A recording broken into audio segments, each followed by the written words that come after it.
There's a UN summit being held next month on international drug policy, and The Economist is reporting on some welcome developments here. So they say, as the drug war has rumbled on with little to show for all the money and violence, its critics have become a more diverse bunch than the hippies and libertarians who first backed drug reform. Now, 5 former presidents of Brazil, Mexico, Colombia, Nigeria, and Switzerland, as well as former Deputy Prime Minister of Britain, are looking to speak out. All right, that's huge, man. 5 heads of state are going, yeah, had a good run, but this whole drug war thing ain't working out.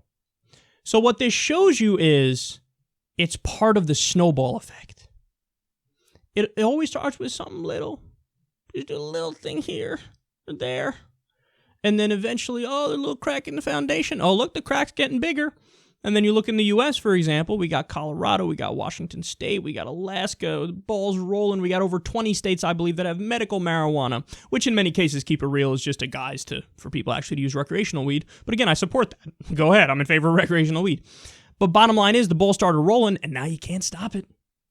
And there's been mounting pressure at the UN, at the international level in general, where people are like, oh, this is really bad. This drug war thing is not working out. And all it takes is a cursory understanding of the facts to go, oh, we have a problem here. Because it's the same thing as prohibition. I know people get tired of me bringing up this example, but I bring it up because it's true. When prohibition was going on in the U.S. and you weren't allowed to drink alcohol was illegal. What happened?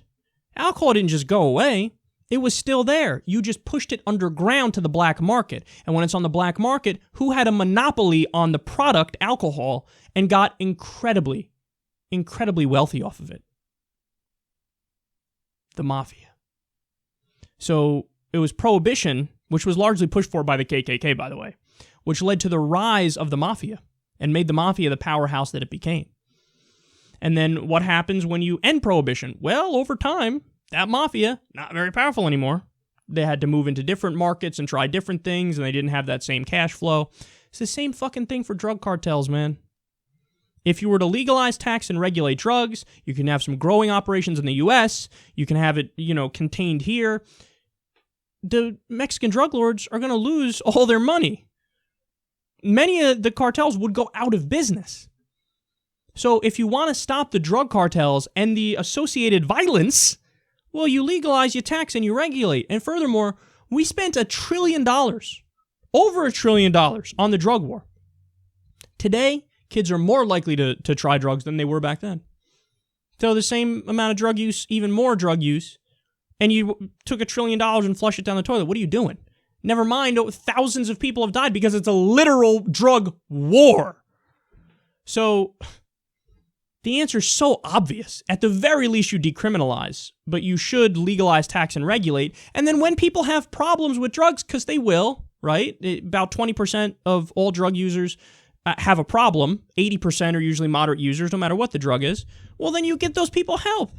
It's a medical problem. Don't put them in a fucking cage, lock them up, and throw away the key. And, give us a prison population that's bigger than any other country on the planet. More people are in prison in the U.S. than Stalin had in his gulags at their height. But you don't do that. You give them rehab. You give them addiction help. You treat it like a medical issue. So we know what the answers are, and now we're just starting to get to the point where the snowball is picking up speed.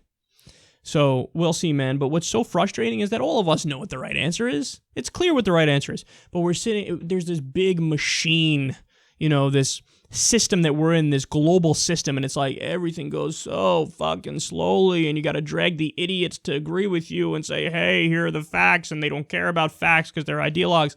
And it's like, just give us the right policy already. We know what the answer is, and your punk asses are slowing it up. Well, hopefully it'll speed up now.